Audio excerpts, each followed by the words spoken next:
24/7. Yeah. Yeah. I keep some ice in my Yeti.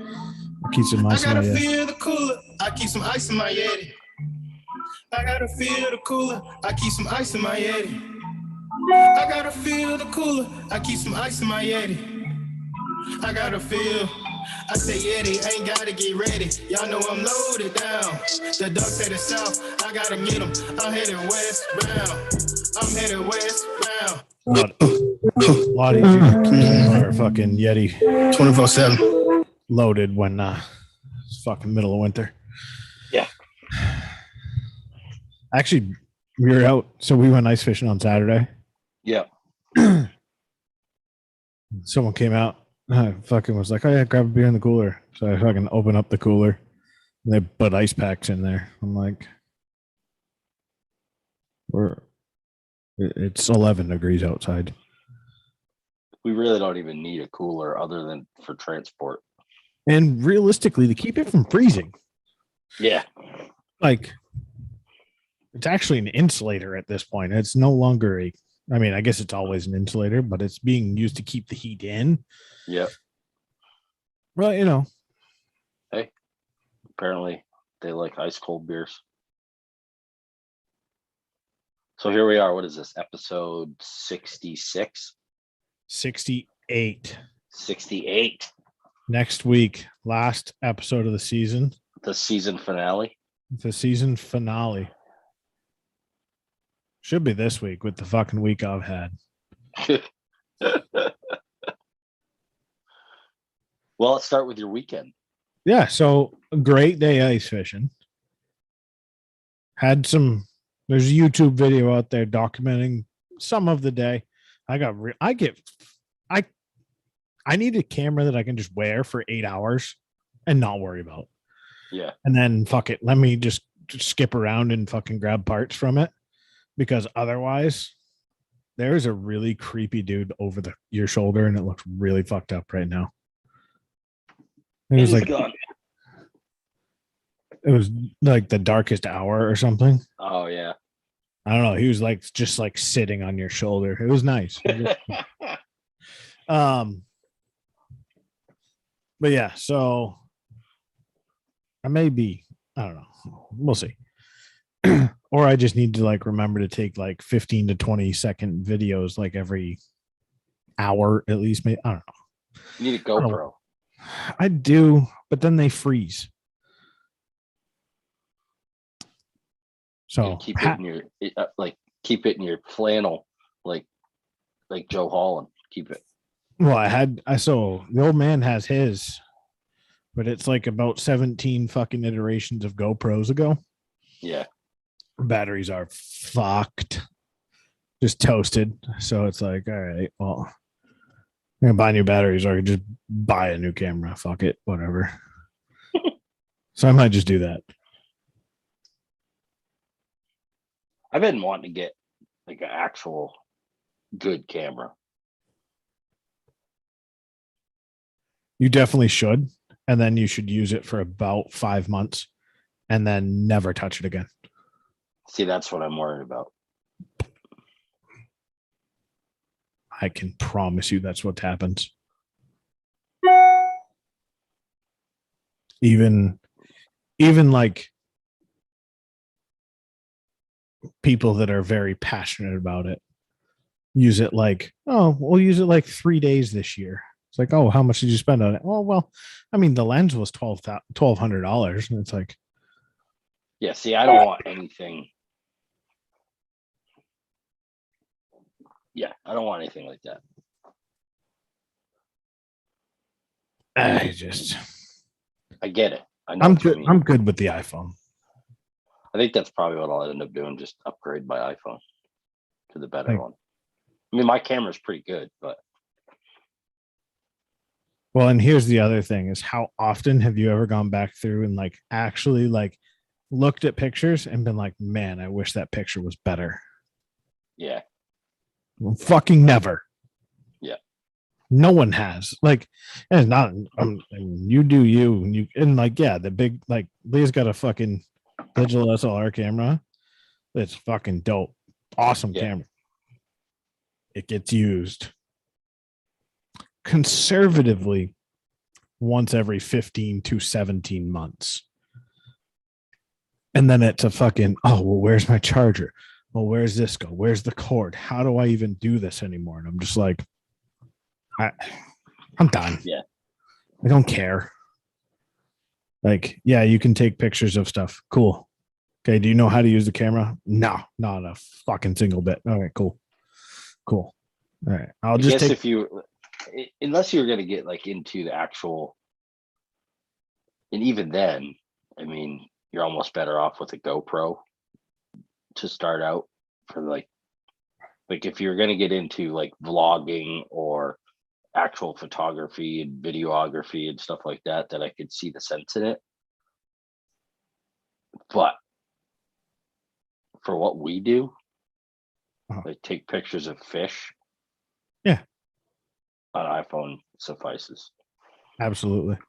Like I need to utilize my iPhone more other than like I take pictures of serial numbers. I probably have 100 pictures of serial numbers in my phone. And then like when I go to try to find I was trying to find a picture of that I took on your boat this summer.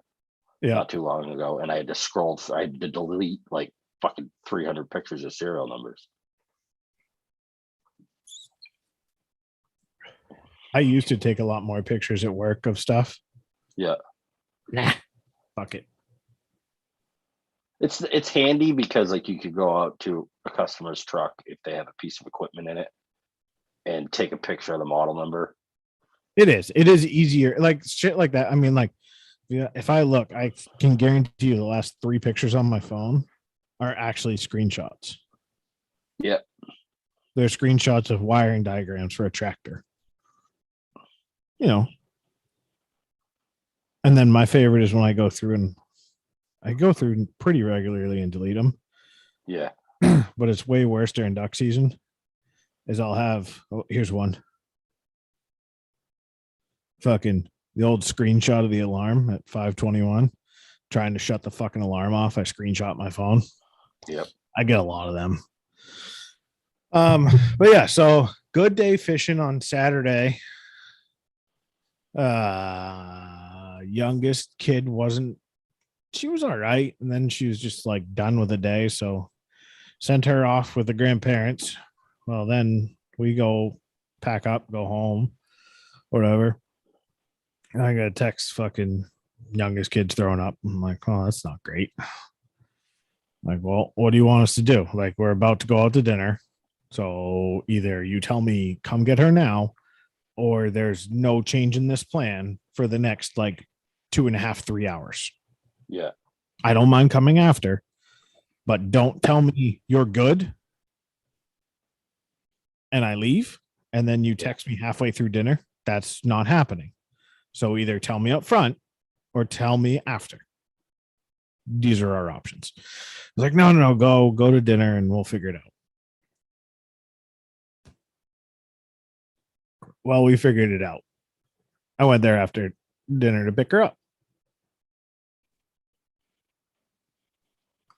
Puking. Not great. Apparently her sister does not enjoy vomit. No. Runs and hides from it. Ow. So that was fun. So then we bring her back Sunday. She's kind of doing all right. Like nothing major. Got sick once. I was like, all right, wasn't really hungry. Okay. And my mom's like, well, why don't you test her for COVID?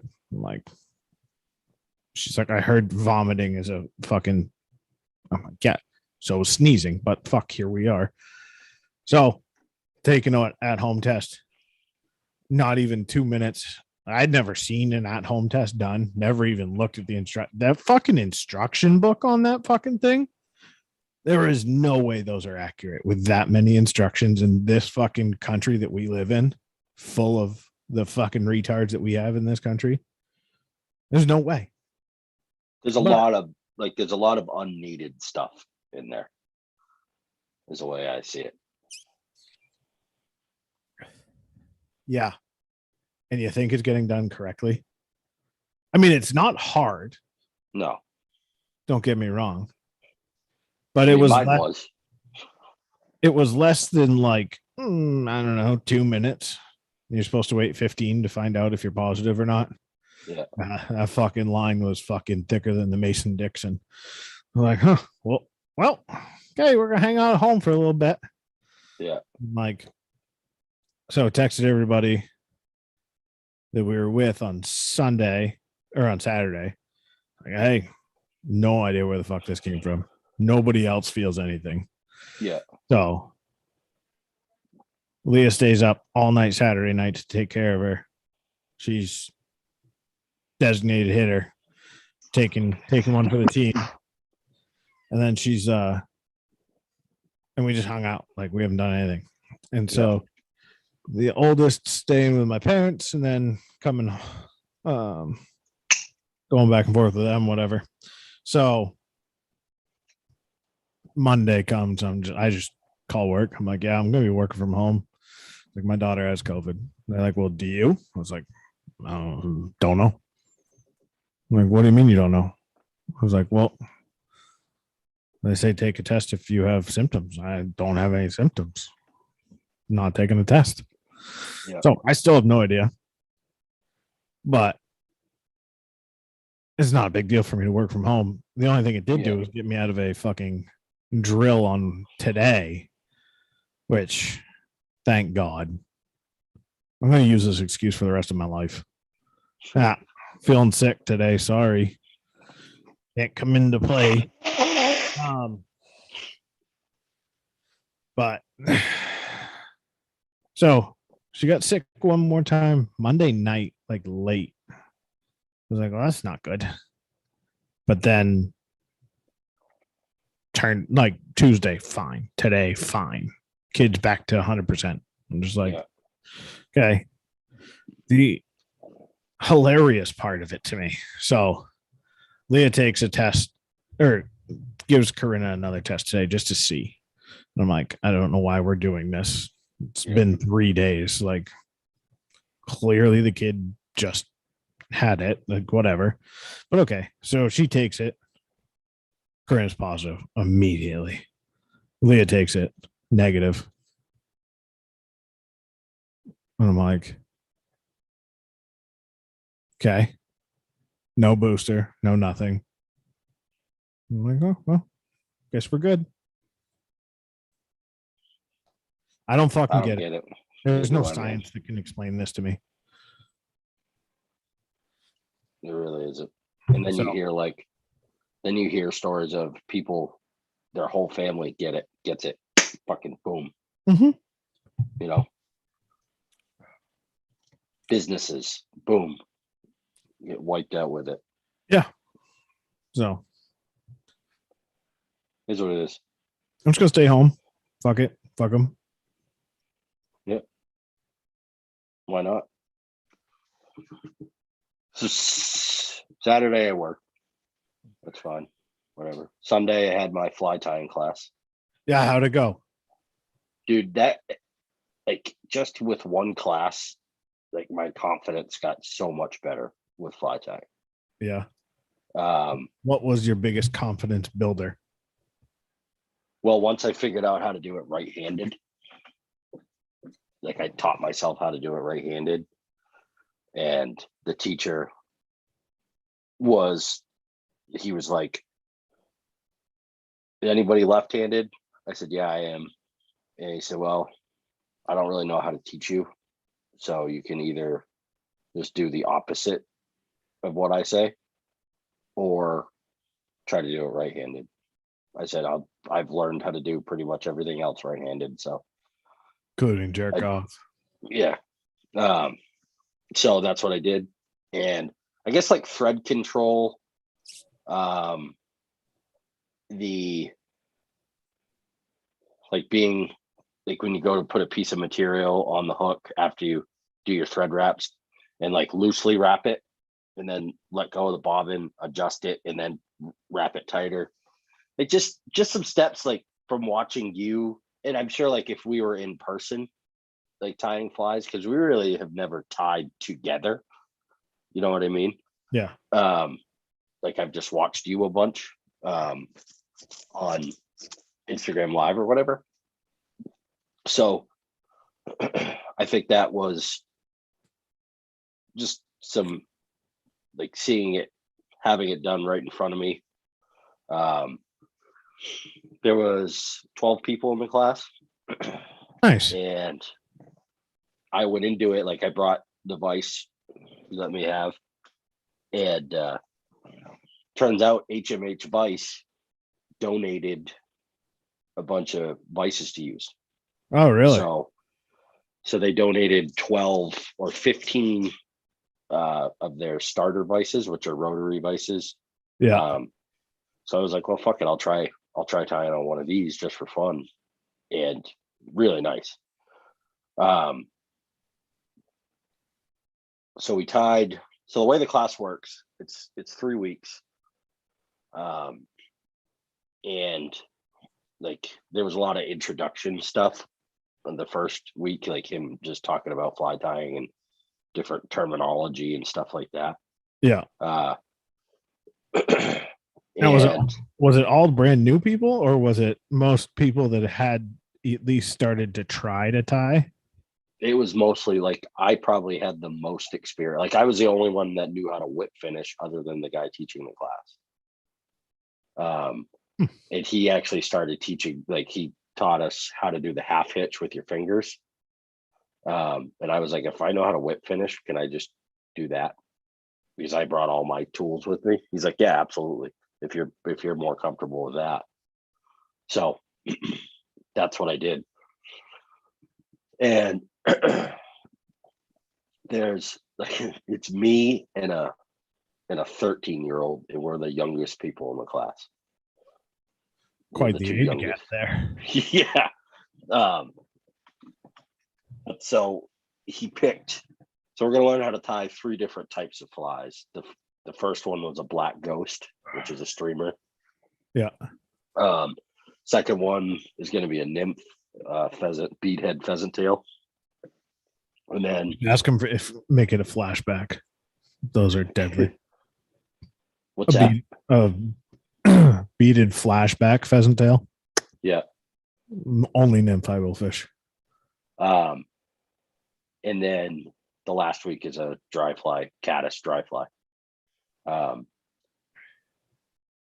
learned a lot of like stuff it was almost like stuff I knew, but he explained it in a different way. So it made more sense, I guess. Super awesome dude.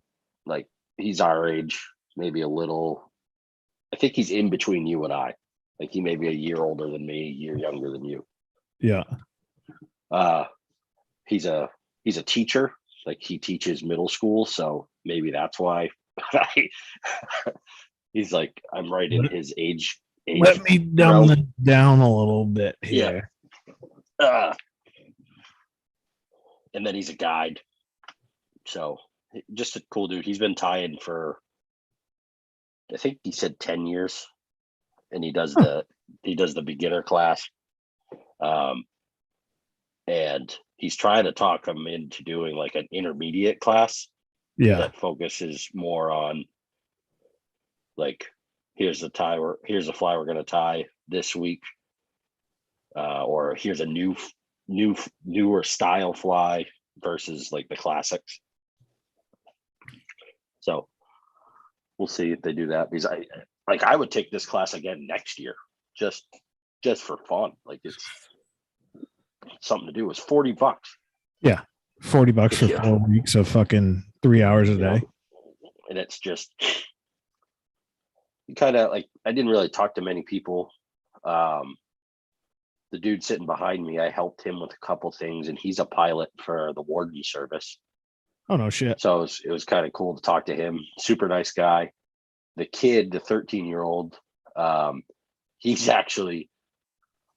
he probably had, like, as far as like fly fishing goes, he was super smart. Like talking to him, like his uncle is a his uncle is a commercial fly tire he actually ties a lot of the flies for Eldridge. Can't remember his name, but he lives out in Montana. So he goes out there for like 3 weeks every year and ties or fishes with them and and helps him guide and stuff like that. So he's probably got more trophy fish than anybody in the classroom. It was kind of neat. Yeah, that's sweet. But one guy was some old dude. Like he was there.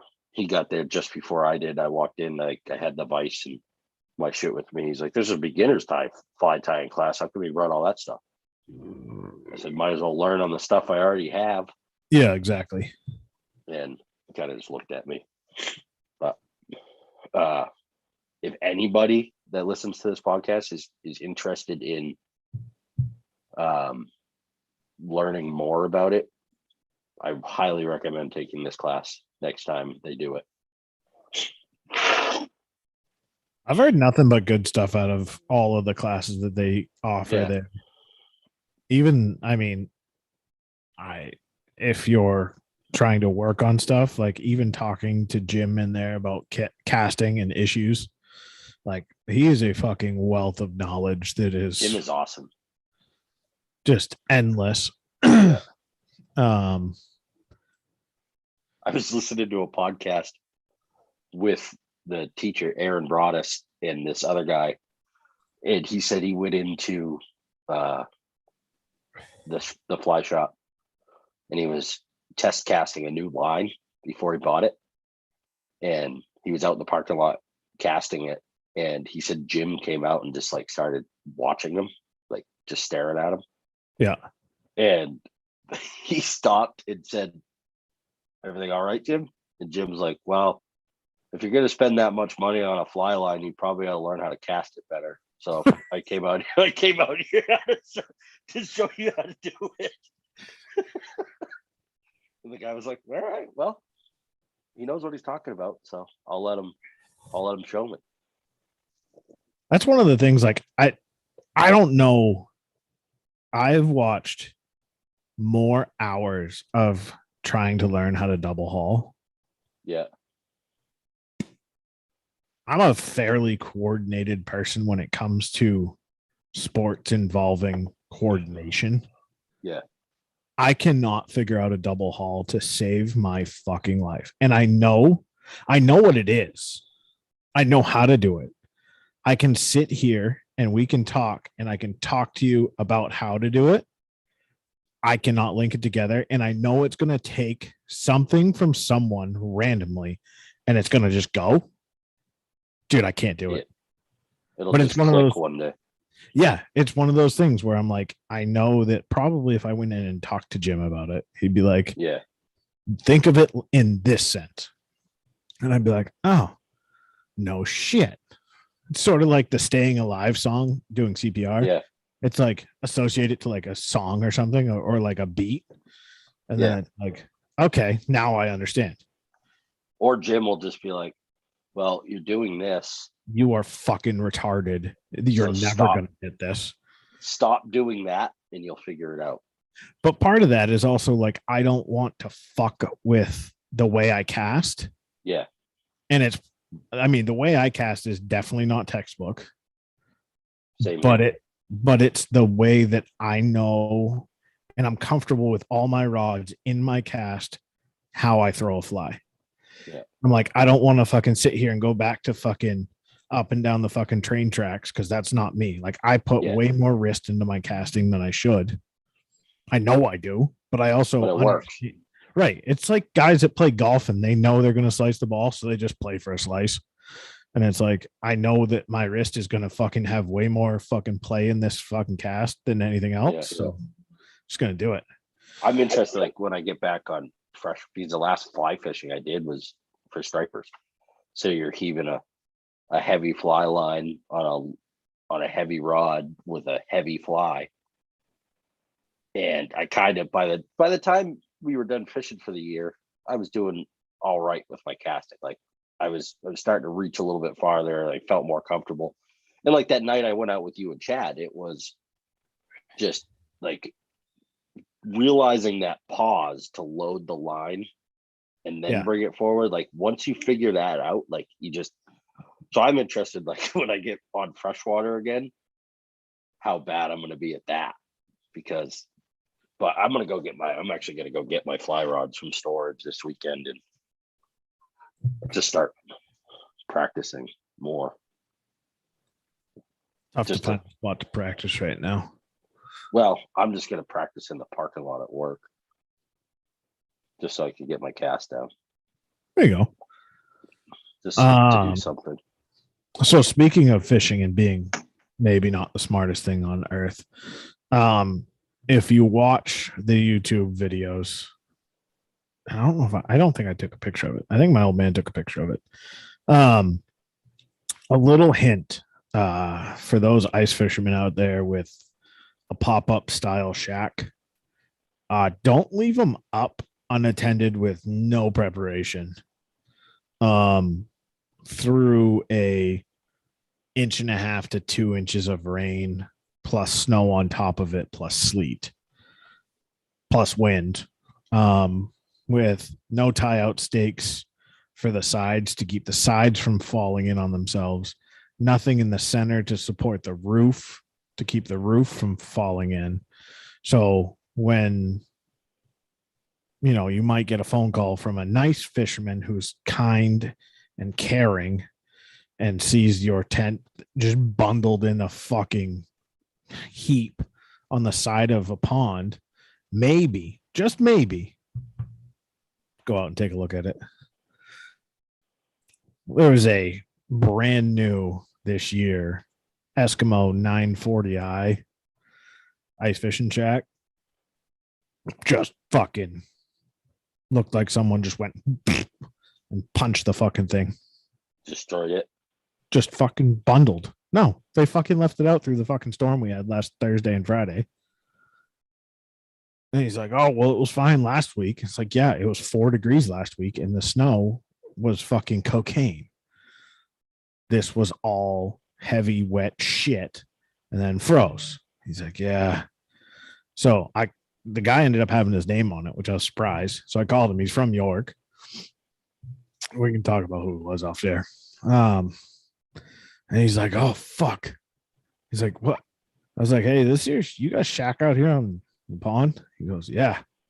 I was like, it's in a bad way, bud. He's like, someone fuck with it? I was like, Mother Nature. She made it her bitch. I was like, the center's frozen down to the ice. Don't know how you left it, but I'd assume not like this. He's like, fuck. He's like, I'll be there in 15 minutes. On his word, he was up there pretty quick.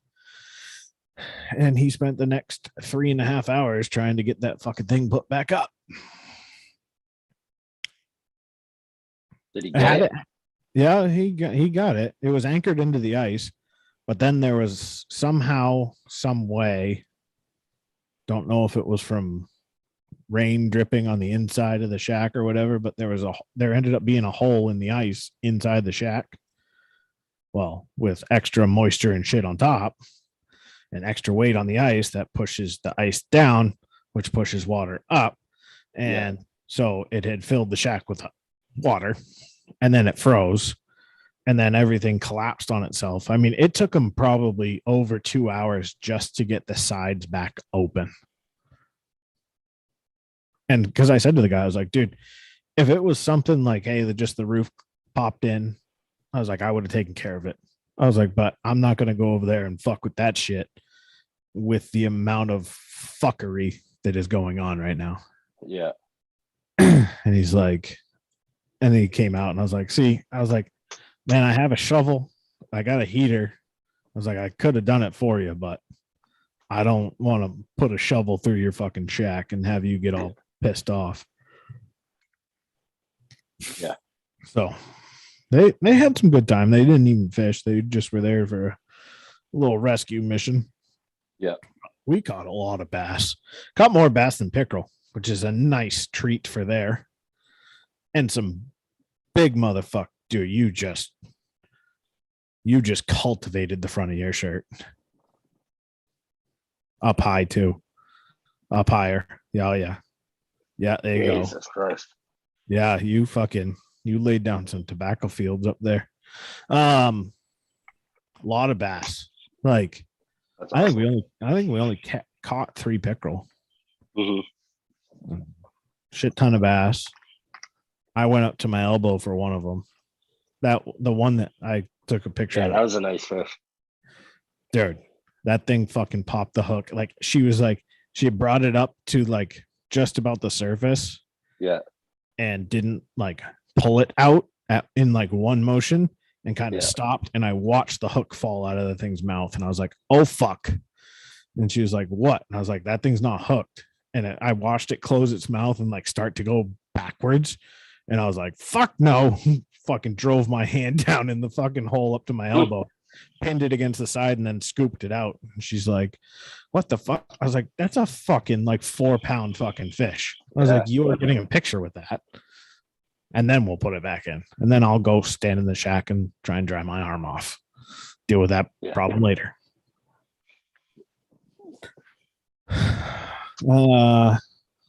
Did take the wheeler. I saw that. I'm buying something. I don't care. I do care what, but not really. I haven't decided if I want to buy a wheeler or if I want to buy a side-by-side.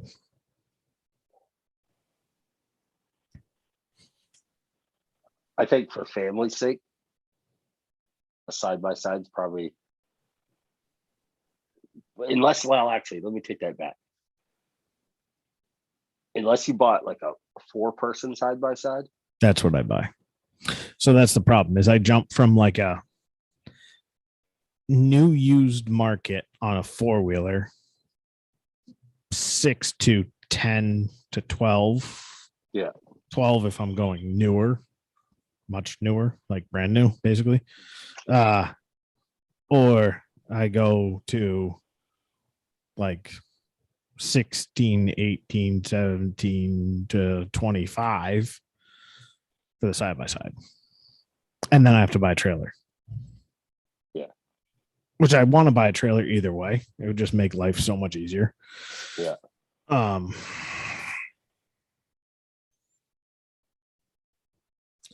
mean, the side-by-side is definitely the ultimate end goal. Side-by-side with a plow and tracks. Plow driveways, plow everything. Build, put it out on the snow, plow fucking skating rinks for kids and shit. Although the tracks for plowing aren't necessarily always the best thing. No, but they're going to be on it all winter because they are the best thing on the snow. I would start with a 4-wheeler, honestly. I know. I feel like that's probably like the logical decision. Yeah. But also, I'm not very logical. I just want to get to the end goal, really. I don't like to take steps very often. So it's like, well,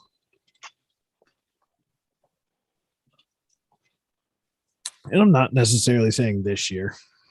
Yeah. Like the 4-wheeler is fine for ice fishing, like around here. Yeah. Where it gets sketchy is if you go up north. And that's where you would need tracks if you had a 4-wheeler. Exactly. And a side-by-side. Yeah. Quite honestly, like I don't want to get stuck in a fucking side-by-side. So we're going to put tracks on it.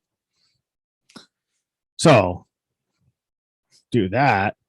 But now you're also looking at, although, because I got thinking about it and I'm like, well, okay, what's the difference in the ice that I would do with a wheeler versus a side-by-side? Maybe an inch or two. Because I'm not, as far as like ice safety. Yeah. Because I'm not going to take a wheeler out on 6 inches. I'm just not. I know you allegedly can. No. Like I'm not probably 8 and under. I'm not going to do it.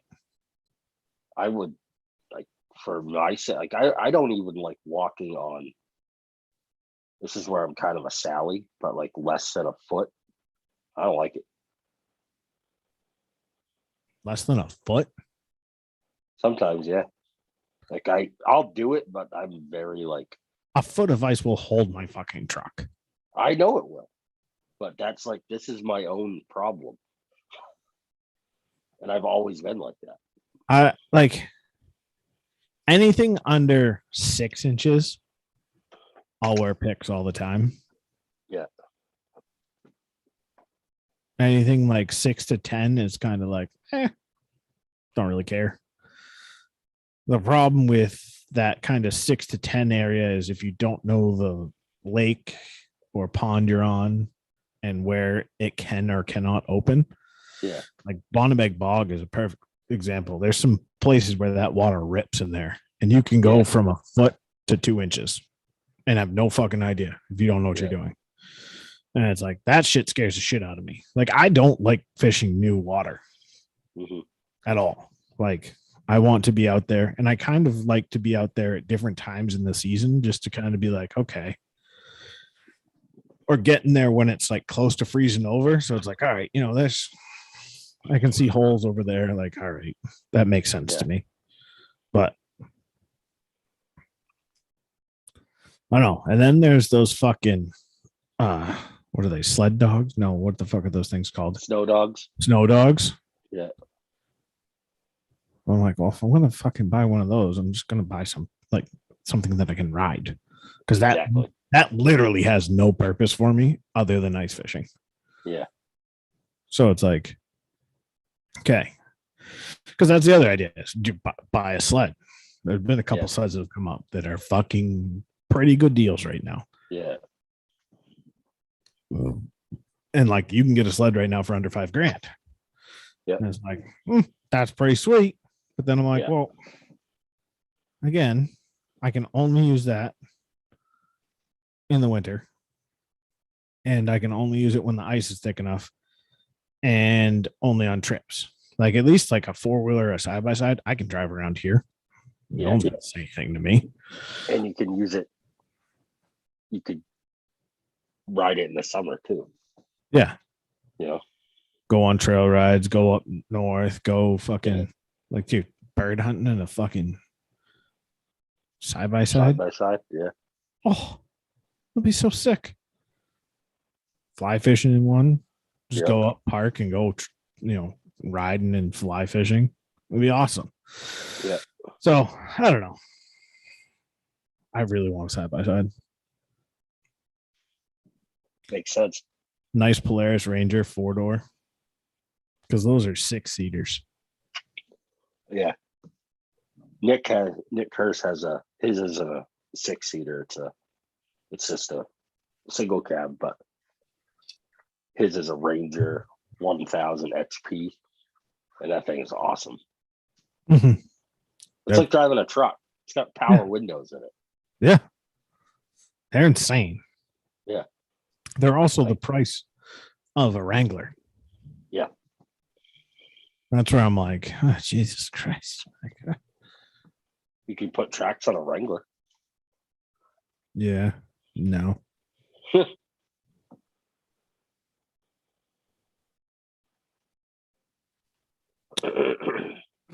Oh, so the other lovely thing from the weekend was on, I think it was on Sunday. No. What day was it? Had to have been Sunday. I don't know. I don't remember what day it was, but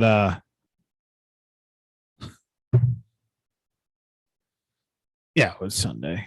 No, Saturday. I don't know. Whatever. They were sledding. No, it was on Saturday. Kids were sledding out front. One flew a little too close to the tree. Uh-oh. Took a tree square to the face. Hey. So I walked in the house and I was like, so what do I do? Just send my kids here to get COVID and concussions? Cool. So it was on Sunday. It was Sunday, yeah. I was like, yeah, nice. Thanks. So Is that your grandparents. parents? Oh, This yeah. is at your parents' house? Oh, yeah. Nice. Yeah. You know. But Any injuries? mine is a little scrapes on the face. The tree Yeah. was fine. So I asked her, I was like, did you hurt the tree? Did you wake up the squirrels? Like, did you ask the tree if it was all right? There's apparently a bit of crying. I'm sure. You know, if you're gonna be dumb, you better be tough, I guess. I was thinking the exact same thing, but I was gonna let Dad say it, not me. Yeah. I'm the cool uncle.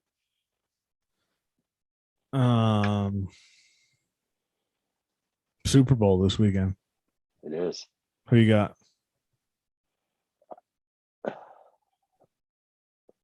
I really want Cincinnati to win.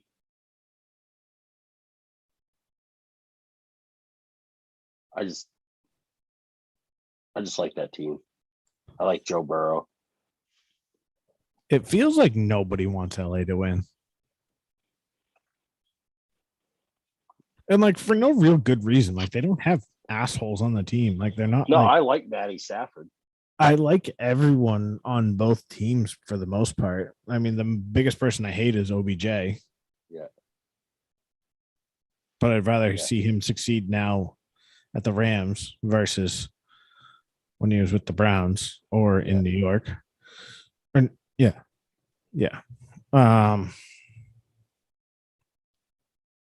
And Cooper Kupp. Yeah. I don't know. We'll see. Should be a pretty good game. I mean, Burrow is used to getting fucking absolutely annihilated. And I have a feeling that that's all that Aaron Donald and fucking Von Miller are going to do. So it's like, well, he can take Plus, a beat. I like Joe Burrow's. Like I just like how he's so loose, like smoking cigars, his outfits. He's got a good outlook on it where he's just like, don't know if I'll ever be here again. So I'm going to fucking live it up. Exactly. And that's sort of like a refreshing take where it's normally like, no, act like you've been there before. Act like it's fucking not a big deal. It's like, dude, there's a lot of guys in the NFL that have never been to this fucking stage. So I'm not going to act like it's normal. Sorry. Like, just ain't it. Yep. But I don't know. It's I'd like to see Cincinnati win by a McPherson field goal at the end of the game. Just to let that kid do it one more time. Yeah. What's your score prediction? 28-31. Yeah, I was thinking 21-17. Low. So going low, huh? Yeah. I think that those both offenses, they're both built the same. Yeah. Where there's not a whole lot of like building passes. Like, I don't know. They're not like a Tom Brady, like we're going to take 7 yards at a time and just march down the field and you can't fucking stop me. It's like, all right, we're going to take a 2-yard run. We're going to take maybe a 2-yard pass play. And then we're going to try and go 45 fucking yards. I just feel like those are those two offenses. Like, it's not like we're going to be well calculated. We're going to fucking move down the field methodically. It's just like the ball in a China shop. Yeah. It's like, all right, Burrow, throw to Jamar Chase. Okay, that didn't work. All right, Joe, throw to Jamar Chase again. It's like, okay, we'll try this one more time. But I don't know. I'd like to see Burrow win. It'd be a cool story. Yeah. Could say he's never lost a playoff game. Yeah, right.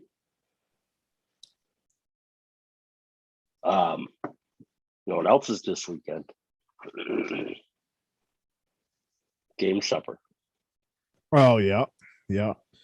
Big old game supper. I got a couple floating chinas if you're interested.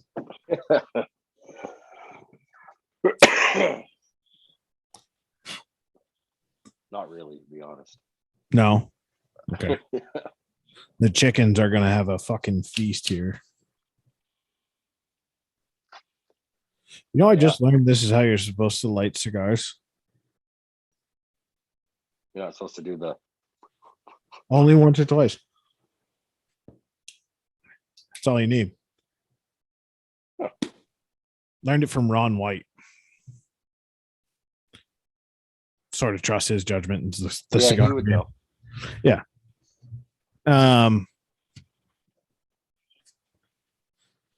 Game supper. Who do we have for guest speakers? Jesus, that is No one. nobody. Couldn't get a call back from anyone. Even Taylor, that motherfucker. Yeah. Which it is what it is. I hope we have a good turnout. I don't think it's going to be a big turnout. It's not what the game supper used to be. It's just different now. And part of me feels like it's just, I hate to say it, but it's like a waste of time almost. I think that club went through some changes and lost a lot of the people that made it the club. Yeah. Mm-hmm. And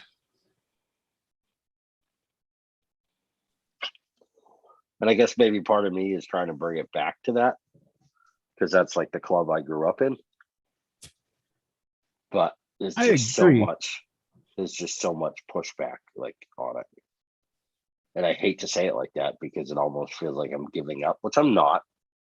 No, but it's reality too. I mean, you can't fucking force people to be involved in everything, but it's also like where people are at in their lives. Like that's one, like I truly, do I have time? I can probably make time to be more involved in that club. Yeah. But at the end of the day, it's not something I want to spend my time doing. In the sense of like, if it were all, it'd be a different story, I think, if it was like 20 of us, like the way it used to be. Like, you look at all the guys that used to shoot out there, like there was that group of guys, and like that's cool. The other problem is like I can't afford to keep shooting fucking every weekend with the fucking way that fucking old Uncle Joe is going with the fucking everything in life. Yeah. But it's like, you know, it used to be an event. Like Thursday nights were a thing. Club ruined that. Okay, sounds good. Yeah. Fine, we'll just get rid of that fucking idea. So, and it's like, oh well, we want to make all these other things better, and it's like, okay, but who are you bringing in to like actually like, and I've kind of always felt that way where like the pistol and rifle ranges, like that's a very singular activity for the most part. And the guys that kind of ran that club shot trap because it's a much more social, like shoot together, talk shit, hang out, and then it's like the people that came in and wanted to like get involved with the club were all rifle and handgun shooting people, and they took over what they wanted to do with the club, and that's what they've done with the club, and you can go fuck yourselves. I don't really care. Yeah, I don't know. We'll see what happens. And then there was also like the group of guys that would get together opening day of hunting season and all meet at the club and have coffee and have a fucking have a hunter's breakfast. Yeah, And How many people in that club do you think actually hunt, like active?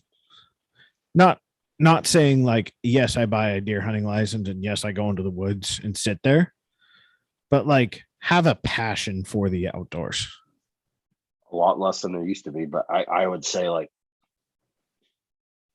25%. Like I was thinking about it, like now that I'm getting more into fly tying, like get a group of guys together and fucking sit around and shoot the shit and tie flies. But part of me is like, I also don't want to have to go through like setting it up to be the only one there. You know what I mean? When I can just come over to your house and tie flies. If anything, I would rather get good at it and get a bunch of kids there to tie flies. Like that's my feeling. Yeah, I don't know if there's a good answer on why the club is the way the club is now, other than, I mean, there's obvious reasons, and it's because of the people that came in and decided to try and successfully ran, and probably partially can take blame for that. But it's like, how do you get that back? How do you get that style club back with as far gone as I feel like the history of that club is? Yeah. And there's a lot of pushback from outside people with development around the club, you know, of not wanting people there, not wanting the club there. Fuck them. Exactly. But you still have to deal with it from a legality standpoint. Fuck you. Yeah. So we'll see what happens. Ain't gonna be able to afford to fucking shoot next year anyway. So yeah, exactly. I haven't shot in so long. I don't dare. Yeah. A guy came in during that snowstorm last week, and he was at the trading post. He's like, the trading post is dead right now, and their ammo shelves are fully stocked if you guys need anything. I was like, yeah, I'm actually pretty well stocked up right now because I haven't gone shooting. Yeah.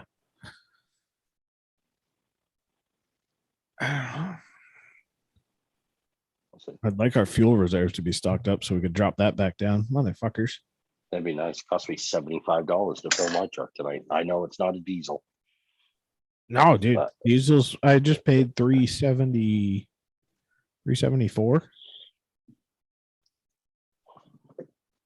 I remember paying under $2 this past 2 years ago.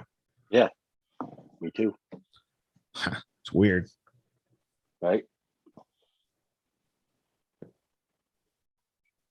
It's crazy.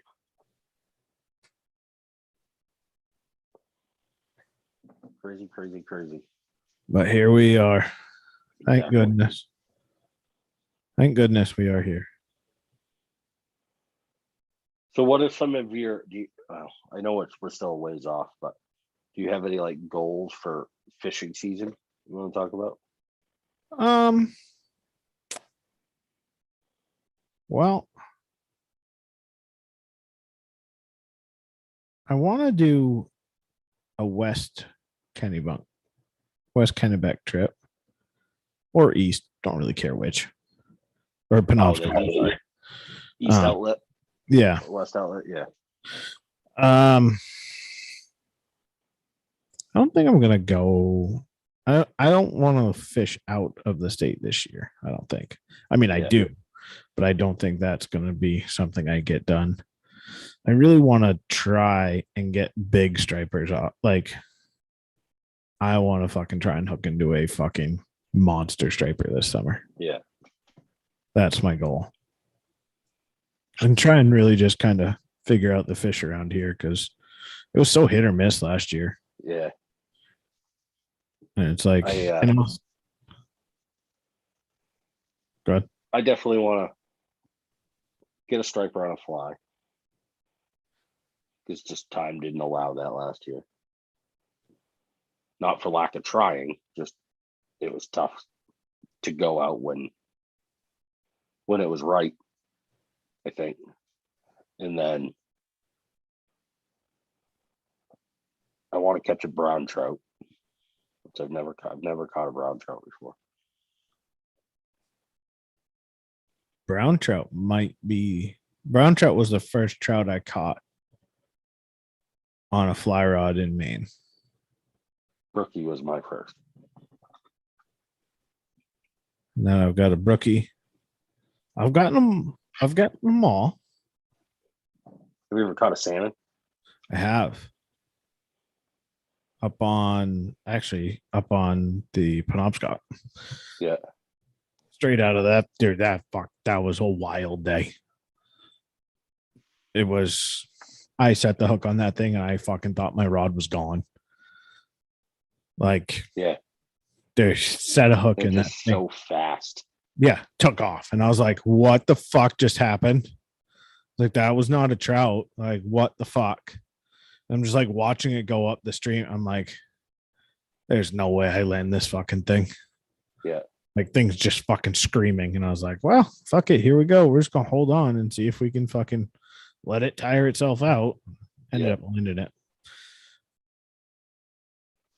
Yeah, I've been doing, as you know, I've been doing a bunch of research on the Kennebec. And honestly, I think, and I've been looking at like access for me in that east outlet side. Like looking at the Google Earth images and stuff. That's like, although it's the most heavily fished area, it's still probably the best access. Yeah. Or easiest access for me. How's the mobility feeling? How are we going to be on the boat this year? We're going to be fucking ready to jump waves and fucking get after it? I think I'll be a little bit better. It's still going to take some time. All done PT? Are you discharged? No, not yet. I still got 3 more visits. God damn. Yeah. So everything's feeling stronger. Like I went to the gym last night and I did almost 3 miles on the stationary bike. The first few minutes were a little tough just because my legs aren't used to bending that way. Yeah. But after that, it was doing all right. I need to try to lose as much weight as possible. I mean, I think we all do, but yeah.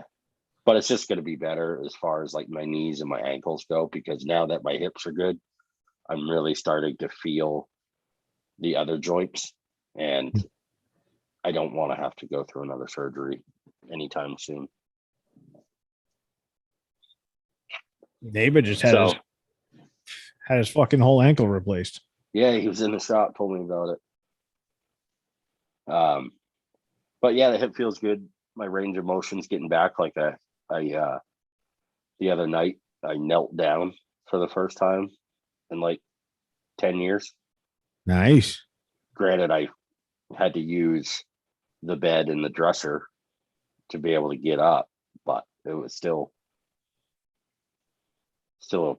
a milestone. Yeah. You know, so we'll see. But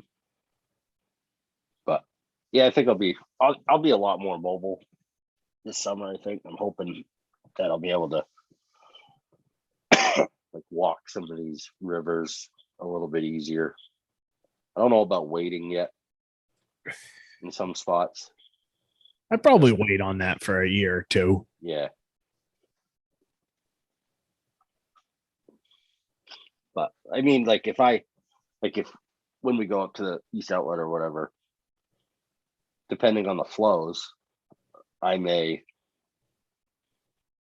if I can wait a little bit, you know, I don't think it's a little rocky in in the river there, but I think I'll be able to a little bit there. So I have been looking at waders just to have them. There's way too much shit. Like I started making a list the other day. And speaking of lists, timeout, fucking complete right hand turn here, but it will make sense. Rust-Oleum makes a whiteboard paint that is clear. You can put on anything, any wall. Yeah. So I have turned an entire wall in my office into a whiteboard. Oh, that's pretty cool. So you can write on it with fucking erasable marker and then just erase it. It's That's pretty fucking sweet. Awesome. It's also very handy when you have a kid at home that is bored on COVID protocols. You just like, here, have a marker. Just stay on this wall, please. Yeah. Yeah. Anyways, so a reason I like to make a lot of lists. Yeah. And most of I hold things I want to buy list to myself because I think if my wife saw it, she would just be like, what the fuck is wrong with you? It's like, I have a lot of hobbies. There's a lot of stuff that I want. And these are all things that go through my head. So when you're like, how did you just buy that? And I'm like, well, I didn't buy the 7,400 other things that are on that list right now. So let's not go there. But it's like, waders is one, duck hunting and fishing. I have to replace the floor of my boat. I want to buy a side-by-side. I want to buy another duck boat. Like, this is getting out of control. And I'm like, I've actually been looking on, I check Craigslist pretty much every day for just used waders or something like that. From listening to some podcasts that almost like some of these guys are like, it doesn't matter the waders you buy, but if you're going to invest in something for wading, invest in a good pair of boots. Yeah. So I was talking to Aaron Broadus about it. He's like, I have the cheapest pair of Cabela's waders, but I have almost the best Sims wading boots that they make. Yeah. Because I am literally standing on my feet all day, every day for 12 hours a day. Unless I'm in a drift boat, which he does have a drift boat. That's kind of one of those things. That's the sort of nice part with fishing waders is it's like you can buy the Cabela's stocking foot waders. Yeah. For not much money. It's not terrible. But then the only thing that matters is the boots. So it's and that's what's nice. Whereas duck hunting waders, it's okay, it's all one package. So I get to spend $400 each time. All right, sounds good. Can't wait. Yeah. Or do I pull the trigger and spend $1,100 once? Yeah. With duck hunting waders, you're one of the people that I could see justifying $1,100 waders because you hunt so much. I think so. I counted it up the other day because I've finally finished. Not finished, but for now, I'm fully put away. I had just stacked everything in my fucking spare bedroom and just hadn't put it actually away. There's fucking 6 pairs of waders up there. And it's okay. I have bought personally for myself 4 pairs of waders in the past 3 years. Yeah. So it's even if you say if I got them all on sale at $200 a pop, it's $800 in waders. So I've gone through them. Why don't I just buy the waders that if I do have an issue, I fold them up, send them to them, and they send them back fixed. Yeah. Kind of makes sense to me. Now, the problem does happen that, like, well, the only time they're going to break is when you need them. Yes. Understood. Yeah. But So you keep a pair of your cheap waders for a reason, like for that. never get rid of waders. Yeah. Ever. Even if they got fucking leaks in them, they're still good for a little bit. Like I've been looking at wading boots, and the wading boots I want because I don't like tying shoes. So I've been looking at like the BOA Yeah, the system. system. It's just all money. But I think this year I'm gonna just focus more on. I'll get a cheap pair of wading boots, cheap pair of waders, and just focus on fishing more. And then next year upgrade. I'd start the fund for the waders and the wading boots, and then I don't know. Like my big thing is I'm gonna buy a 3-weight. Like I'm buying a 3-weight rod this year. Like Yeah. that's happening. So I need to start, and I'm gonna start saving for waders and wading boots. But I need to like prioritize my shit. Me too. Like I want to put. So I want to buy a 3-weight, and I want to buy either a new reel and line, or just at least new line for my 5-weight, because that line is 5 or 6 years old now, so it needs to be replaced. But this guy I follow on Instagram, Main Fly Guys, have you ever heard of him? Main Fly Company? No. It's an Instagram page. He has a podcast.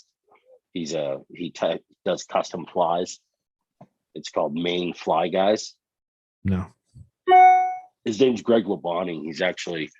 He's a biology teacher at UNE, but he started this fly fishing company, and he sells tippet and leaders and fly boxes, and then he does custom tying, and he sells a bunch of other flies and shit like that. But he sells fly line, and it's super good quality line at a very, very reasonable price. Like a 5-weight floating line with double loops on the end, with extensive, like if you listen to this guy on podcast, like he's anal about this shit. Like, so his research and development's good. Yeah. Is $35. Huh. His fly boxes, like completely waterproof fly boxes that he sells on his website, for the smaller one, like it's a silicone, so they hold well, $9. Oh shit. He's not doing it to make money. He's doing it to like have it be affordable for people to go fishing. It's nice. Yeah. So it's like super refreshing, and like listening to his podcast, he's super smart. Well, about like what's that? Teaches at UNE, I'd hope so. No, that fucking place costs. Like his fishing, like his, not just like his conservation, like smarts and stuff like that, I think are really on par.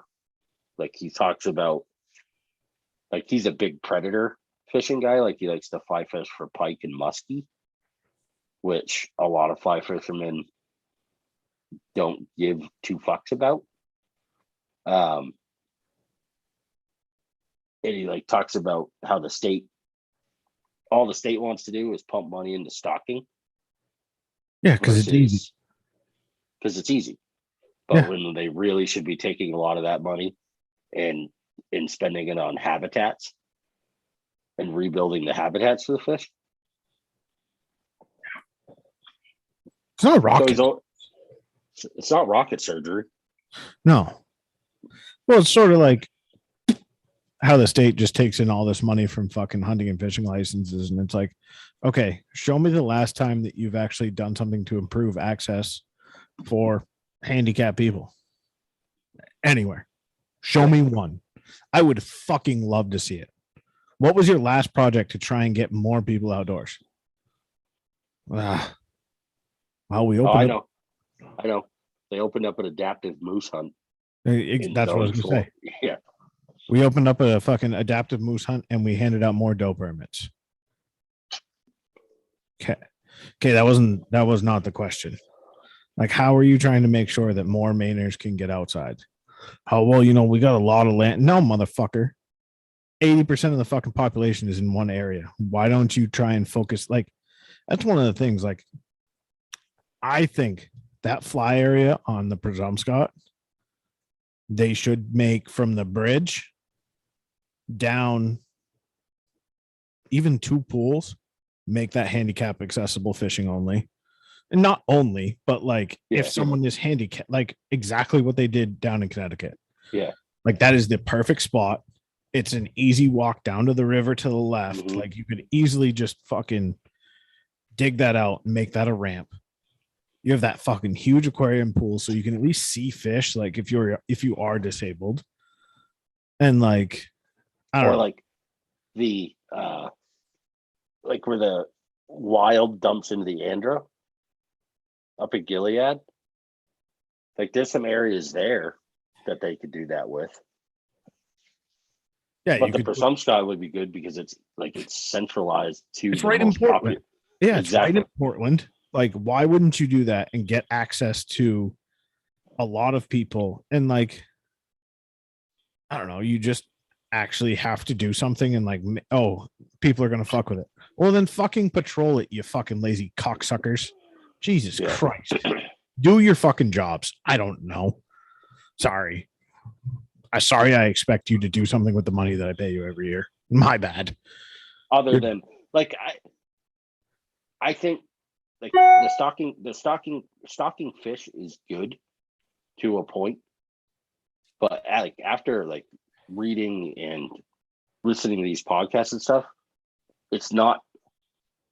There's no logic behind it. Exactly. Just go dump fish in a fucking river and hope for the best. Well, okay, dude, did you go down there and look at any of the structure? Did you look at any of the oxygen levels throughout the year to see if these fish can even fucking survive? No. Yeah, in August, that fucking pond gets to fucking 80 degrees.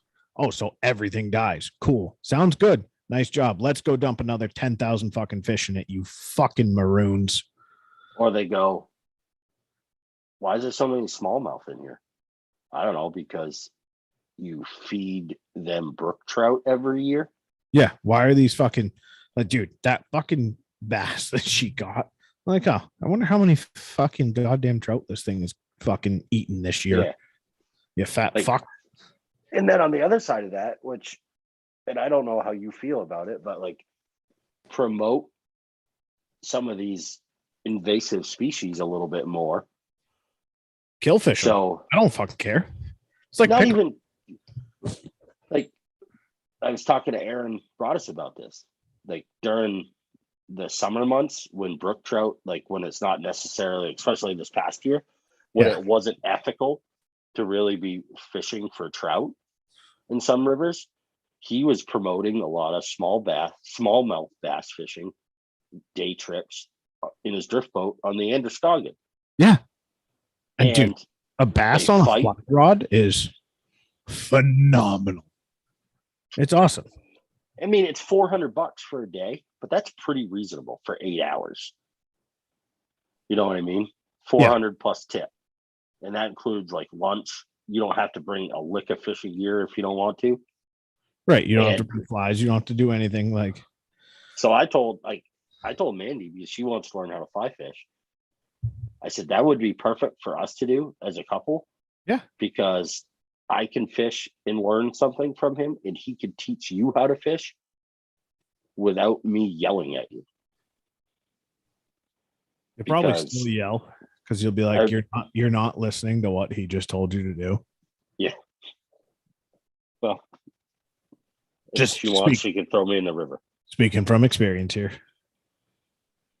Either that, or I need to like drop her off at your house. I'll go hang out with Leah and the girls, and you could teach her how to cast a fly rod. Dude, it's not. I have no problem teaching anybody. I know you don't. I do. I'm a horrible teacher. It's not like a. I don't know. I think people put way too much brain power into it's like my biggest thing is just like forget trying to make it hard. Like it's not hard. Okay. Just get over that. Stop trying to tell. Yeah. Okay. So you don't press the fucking button on the Zebco and then fucking reach back so it touches your fucking ankles and then you rip it forward as hard as you can. You're right. It is a little more different than that, but it's really not that much harder. Yeah. In my opinion. I agree. But I can't get that from here to there without her or me going, why aren't you fucking listening to me?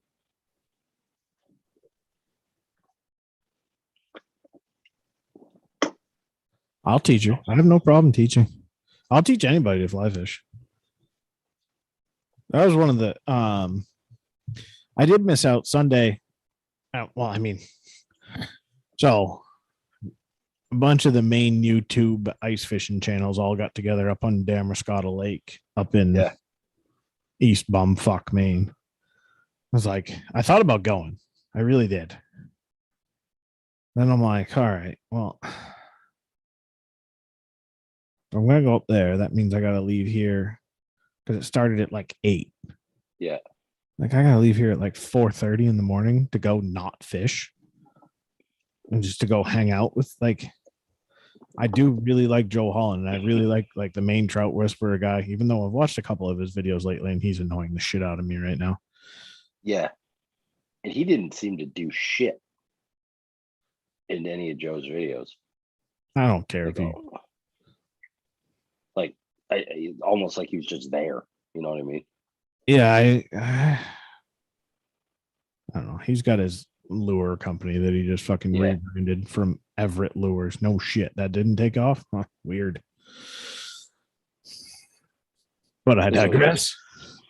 They have the fucking side by side I want though. Yeah, that thing's pretty sweet.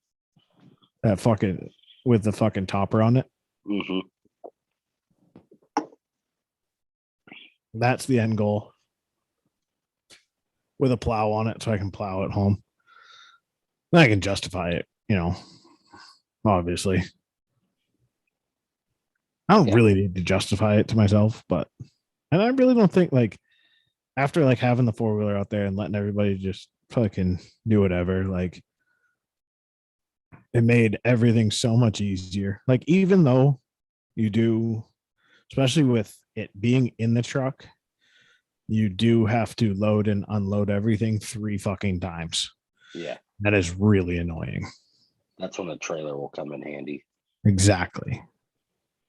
And then you put the sled on backwards, load it, or put 2 sleds on there, load them, or leave the sleds in the back of the truck, however you want to fucking do it.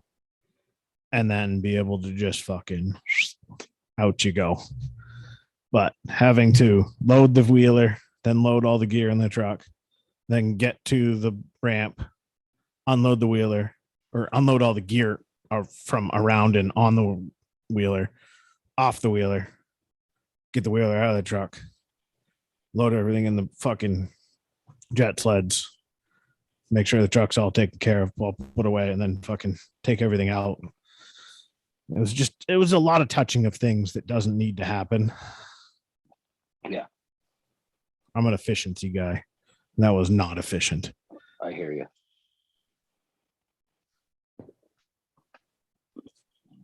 Yeah. So, I know I've said it like in the past 4 podcasts, but I'm just ready for open water fishing. Yeah, I'm ready for. I just want life to be back to fucking normal after this fucking week. I don't know. I I hear just you, dude. want to be able to just say, yep, fuck it. Here we go. We're just going to go. Don't have to fucking Google where the fuck I'm going if I need to bring masks. Like, this is fucking stupid. Really is. I agree. But I did just hear Massachusetts has decided on February 28th. That is when Omicron and coronavirus can no longer be spread in schools and kids don't have to wear masks after that. I heard that. I'm not sure what is going to transpire in the next 19 days, but it's fucking bad and we got to have them kids masked up.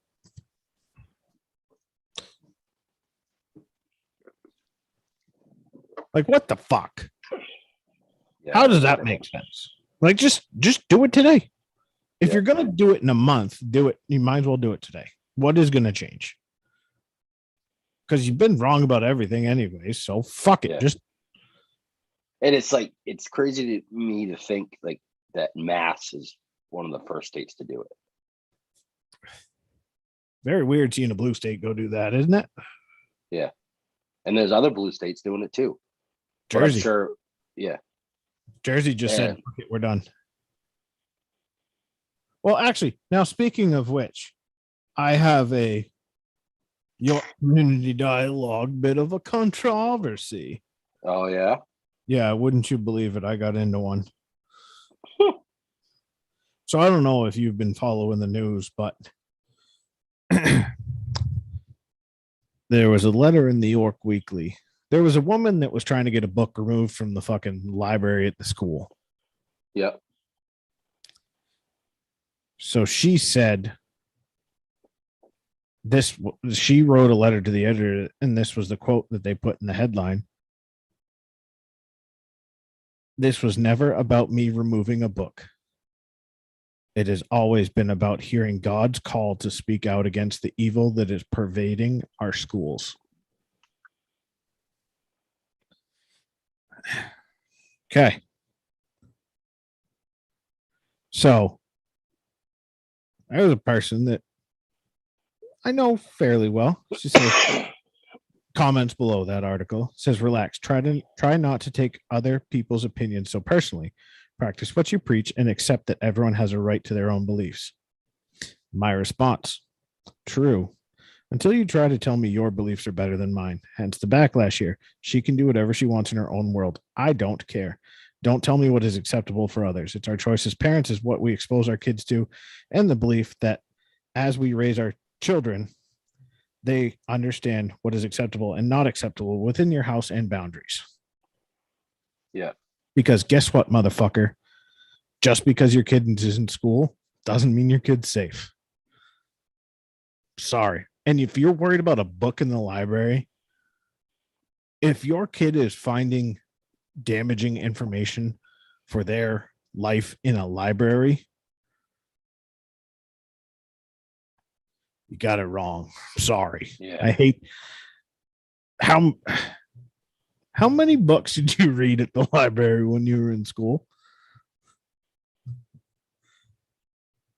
I ain't learning shit from the library at school. Let me just tell you that. Do you put your kid on the bus? A lot of life lessons learned on a bus. Yeah. Does your kid have a phone? I hate to tell you, you might be able to look and see what your kid looked at, but you're not going to be able to stop it.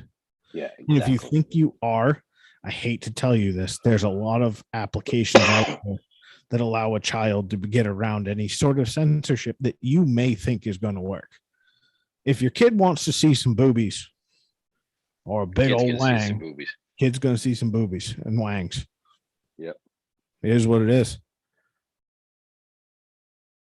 I agree. 100%. And don't bring God into a fucking discussion about a fucking school. Fuck you, bitch.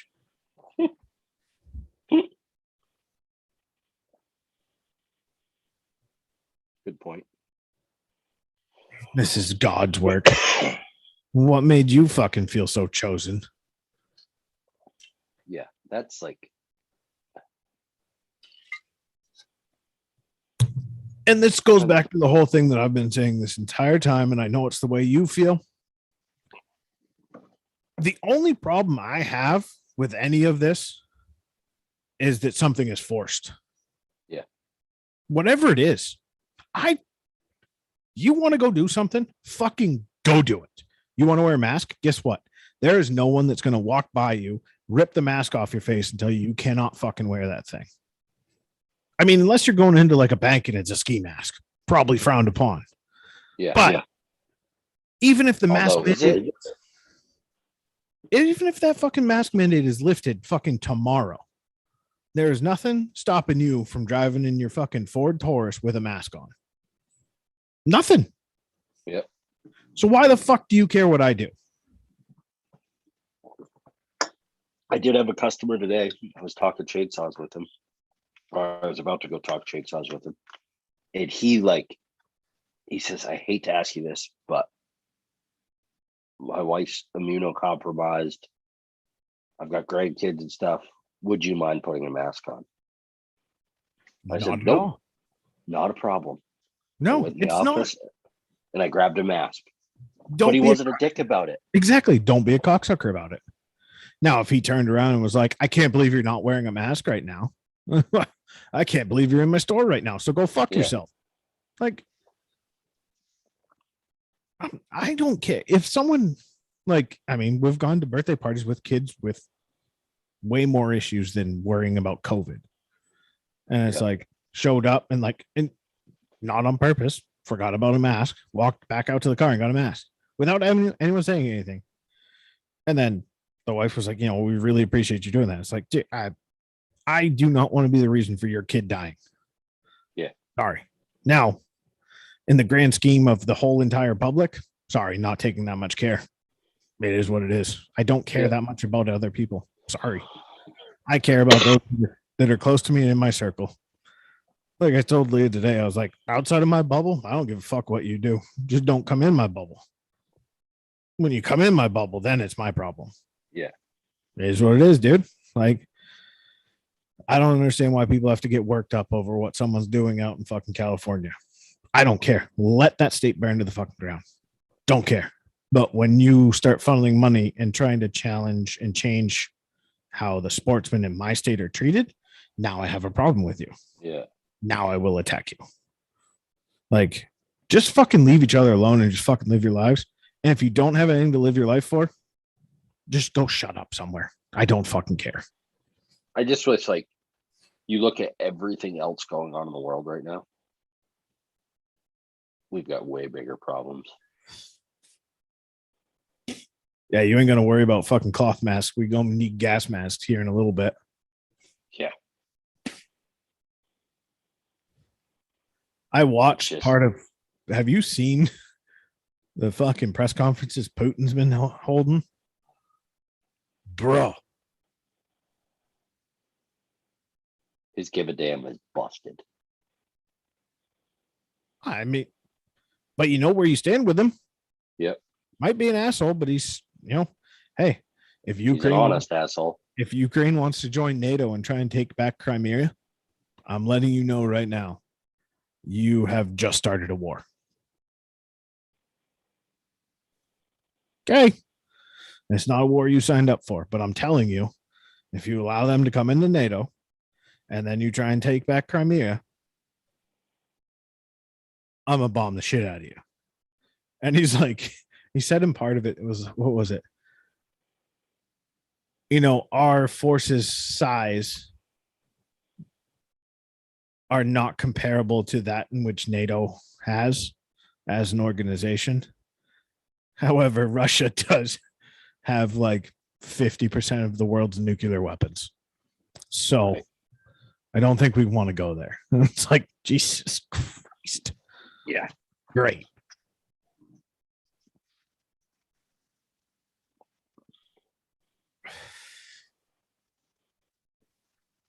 So I think we don't need to wear masks anymore. I think we just go ahead and go on with our lives until we fucking blow ourselves up.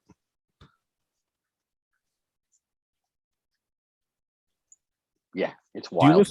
Do you listen to Rogan at all? I haven't been, no. Yeah, and not because of his bullshit going on, but which is a whole other yeah, wild. we could do a whole podcast on that. It's fascinating if you actually look into who is behind all of that. Yeah. But he had a guy on last week. He's been on like 5 or 6 times, and he studies the guy's name's Randall Carlson. Mm-hmm. He studies like basically how Earth was made and like the beginning parts of Earth and civilizations and what's happened and everything. And like one of the discoveries that they made was during like the Ursa Minor time period when we went into an ice age and like we wiped out the fucking woolly mammoths. Yeah. They found a woolly mammoth that was fully frozen that still had living like plants in its stomach. I mean, it was frozen, but it was still green, like still greenery, because it froze so fast. So like basically your stomach breaks down, whatever, in under 10 hours, that would just be gone. And he's like, so that means you took a 6-ton block of animal and froze it in under 10 hours. You're talking about a temperature change so drastic that nothing is going to live. And he's like, and the amount of cold that has to happen to have that happen is unimaginable. And I was like, holy fuck. What the fuck happened around here? It's like, oh, it's wild. It's really cool to like, but then you sit there and like you listen to a conversation like that, and you're like, we mean nothing on this fucking planet. Not a fucking thing. And like his whole discussion on like global warming and stuff, and he's like,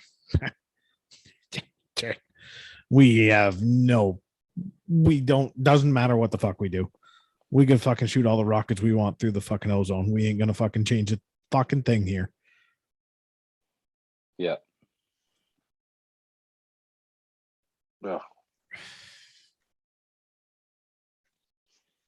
I'm just gonna keep getting up, going to work. That's right. Control what you can control in your own life and leave other people the fuck alone. That's it. That's it. Just do. You know what? You know what it is? People need to go back and figure out what actually brings themselves joy and do it. That's what I'm trying to do. It's amazing how much that fucking works. When you're just like, you know, I could sit here and get pissed off and yell at people online all day. It does bring me a little bit of joy. It does tickle the old serotonins, right? Yeah. But watching my fucking 7-year-old kid pull up a fucking bass is worth 4 years of Facebook. Like I saw someone post a question the other day that was like, would you delete your Twitter for fucking 50 grand? I was like, I'd delete my Twitter for $5. I don't fucking care. Yeah. Like if Facebook went away tomorrow, oh well, that sucks. Like, yeah, there's people I keep up with. And that's really the only way I communicate with them because of where they live and shit. Yeah. But it's like, I don't need it. I don't give a fuck. Like, I just want to go make memories. That's one of the reasons, like, I have a hard time taking pictures with stuff. Like, I don't know. Too busy actually making the memory. Yeah, I don't like to be. It's one of the things, it drives me nuts with my father. It absolutely drives me nuts. Now, the drone shit was cool. He also did have an iPad die on him and almost lost the drone. But, you know, that's a whole nother thing. But there's some really good drone shots in the ice fishing video. If you haven't gone and watched it, you should go and watch it. Shameless plug. It's on this channel on YouTube. Watch it. But it's like, oh, hold on, let me get a picture of that. It's like, no, I'm not. No, Like, yes, I do appreciate looking back at pictures, but I also realize how little I go back and like go through. Like, on how many pictures do you have on your phone right now? I don't know. I have 14,757. Oh, you got me beat. Well, that's in recent. Well, I think that's all pictures.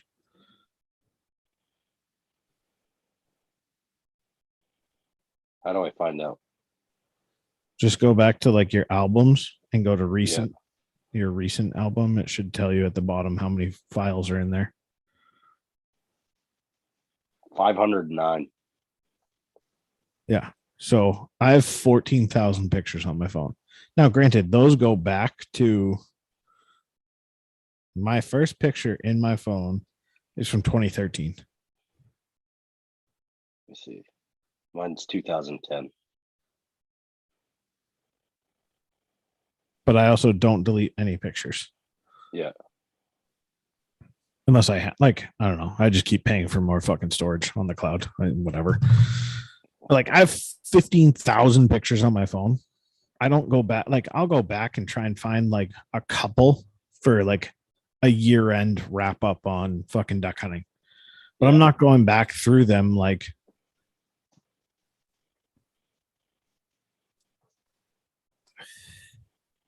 I don't know. I actually want more pictures like up in my house of shit. Like, I would rather take like 10 good pictures a year and post them up in the house somewhere than I would like have 15,000 pictures on my phone because I never look at them. Like, yeah, there's cool pictures. Like, there's times where I'll just like get bored and not want to fucking look at any social media, and I'll just like literally scroll through my phone, and it's like, oh yeah, you know, like that's a cute picture of my kid when she was fucking tiny in a fucking full pink camo fucking suit. Yeah. But it's like, I don't know. There's a lot of pictures on my phone that I'm just like, I don't know why the fuck I keep these. Like, you want to see what the containment door looks like? That's what it looks like. Oh, yeah. That's the Unit 2 one. Like, shit. I mean, it's, I guess it's cool to have, but it's like, I couldn't tell you how, like, it's like birthdays, anniversaries, end of the year stuff. That's when I go back from the phone. But then I also go back through my phone and I'm like, oh, haven't taken a picture with a wife in a couple fucking months. Probably should try and squeeze one of those in this weekend. Yeah, right.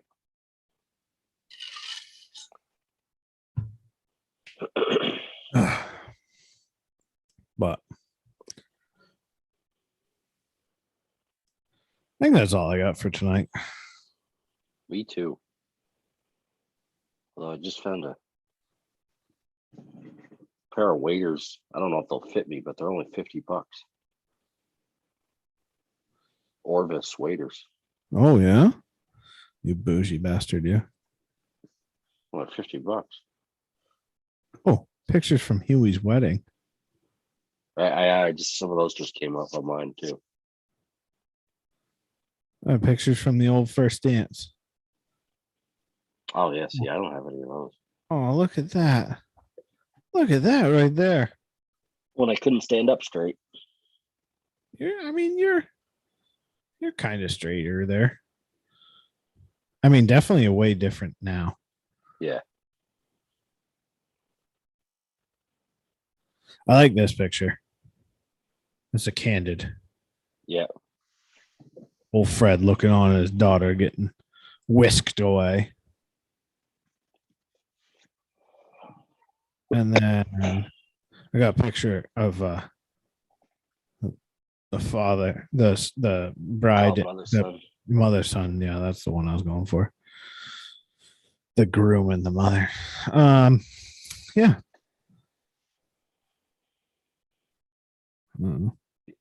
Yeah, I think that's about all I got.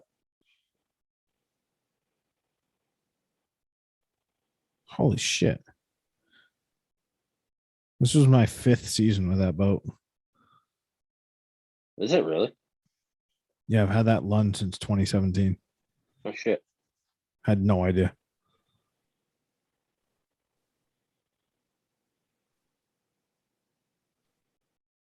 But that's from building the boat. Oh yeah. That was in 2017. Huh. Would you look at that? Oh, I just saw our friend Henry. Oh yeah. There he is. Yeah. What are you doing, you little fucker? He's like, well, it's warm in here. I'm coming back in, bud. Right. All right. Well, folks, Next episode is the season wrap up. We're going to put season in finale. a bunch of work into that one. I can I feel agree. it. I agree. Might even bring back Would You Rather. Ooh, that'd be a nice way to wrap it up. We can go in person. Yep. Supposed to start heating up a little bit. Yeah, it's supposed to be warm. We'll see what happens. I think I got to come get one more ton of pellets before the season's over. Just to be safe. Yeah. I'd probably stretch it, but I really don't want to. That's another thing if you get a trailer. Yeah. Don't have to take the cap off. This is true. I know one of your friends sells trailers, so when the time's right, let me know. What happens when that friend that sells trailers has a fork truck driver that fucks up my trailer? That's inevitable. See, the trailers that your friend sells, it's 2 pins and the gate comes right off. So it's a lot easier just to set them on the. I'll have to go see REP trailers and see how they're doing. See how they are. I'm sure your friend would appreciate that. Yeah. Well, folks, I'm gonna go cry now. Thanks for listening. We'll see you next week for the finale.